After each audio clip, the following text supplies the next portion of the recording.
Hakeem Jeffries condemned those layoffs, writing, quote, Donald Trump and his corrupt minions continue to visit chaos, cruelty, and confusion on the country. These firings will not stand. And joining us is House Minority Leader Hakeem Jeffries of the great state of New York. Leader Jeffries, thank you for coming to the weekend. So votes have been canceled for Tuesday through Friday. Speaker Johnson is not bringing the House back to order, not having Republicans come back to town. Is he making a tactical mistake by keeping Republicans out of the House? Wouldn't it put pressure on you and the Democratic caucus if they were in Washington and putting the screws to you guys to come to the table and either negotiate or push you to give him the votes, give Republicans the votes they need to get that CR over the finish line? Well, the pressure continues to be on Republicans because this is a Trump Republican shutdown.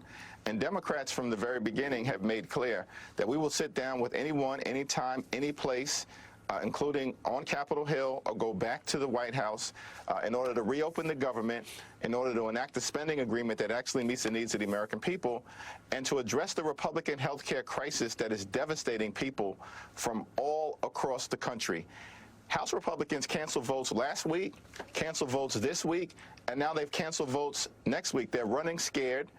They don't know what to do. They're unwilling to address the crisis that they've created, largest cut to Medicaid in American history, hospitals, nursing homes, community-based health centers all across the country closing because of what Republicans did in their one big ugly bill. And now they are refusing to extend the Affordable Care Act tax credits, which means tens of millions of Americans are going to experience dramatically increased premiums, copays, and deductibles, paying thousands of dollars per year more for their health insurance, which they will not be able to afford.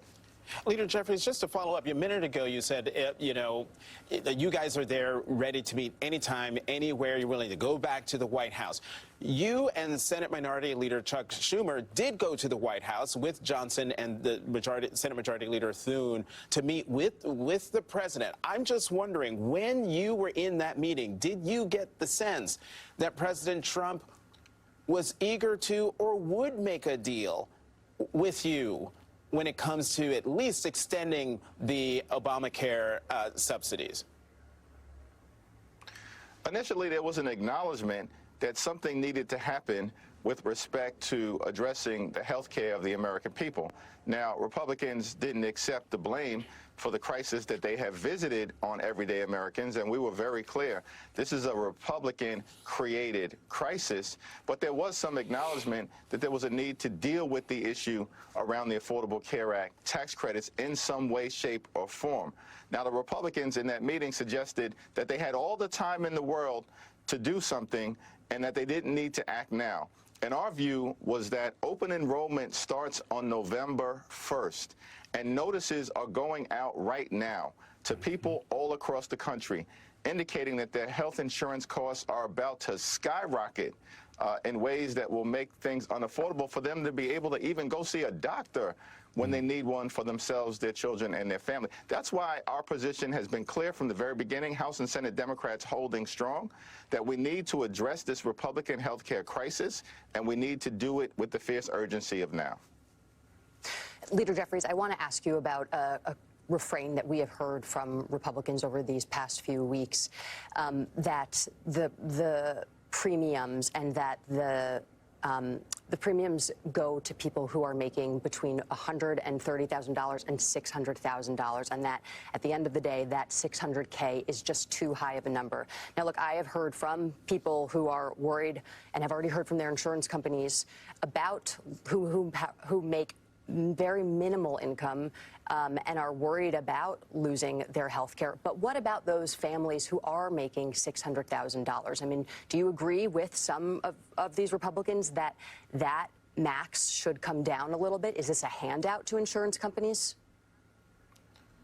Well, that's a stone-cold lie that Republicans have been telling, and it's belied by the facts.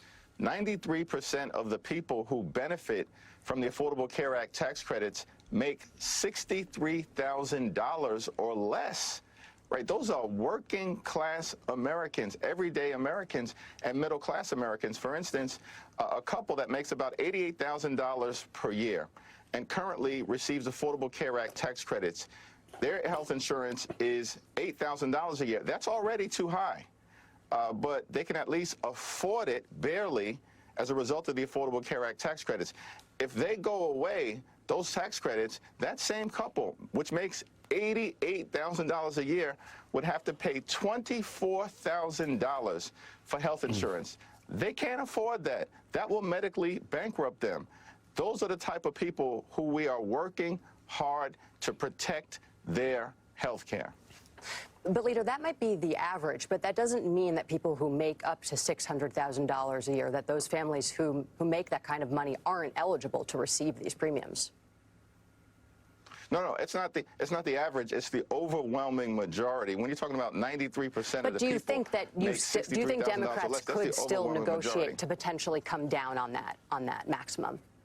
Well, what we've said is that we're open to evaluate anything that is presented in good faith in terms of adjustments that may be proposed, potentially that come out of the Senate in a bipartisan way. The challenge that we have in the House is that Mike Johnson has basically made clear we have no interest in doing anything about the health care of the American people. In fact, in that White House meeting, he said that health care is extraneous.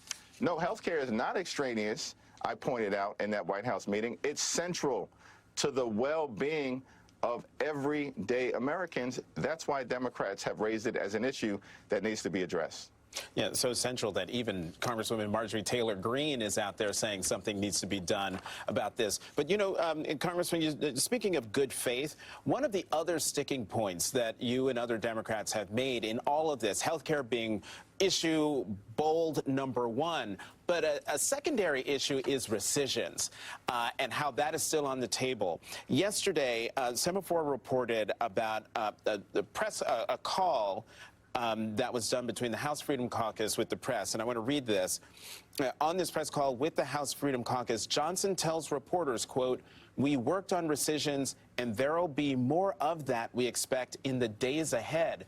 Leader Jeffries, how can you negotiate with anyone who might agree with you on something on Monday, and then by Monday afternoon, once it's all firm and signed and official, it gives the White House the ability to snatch it all back? Is that good faith?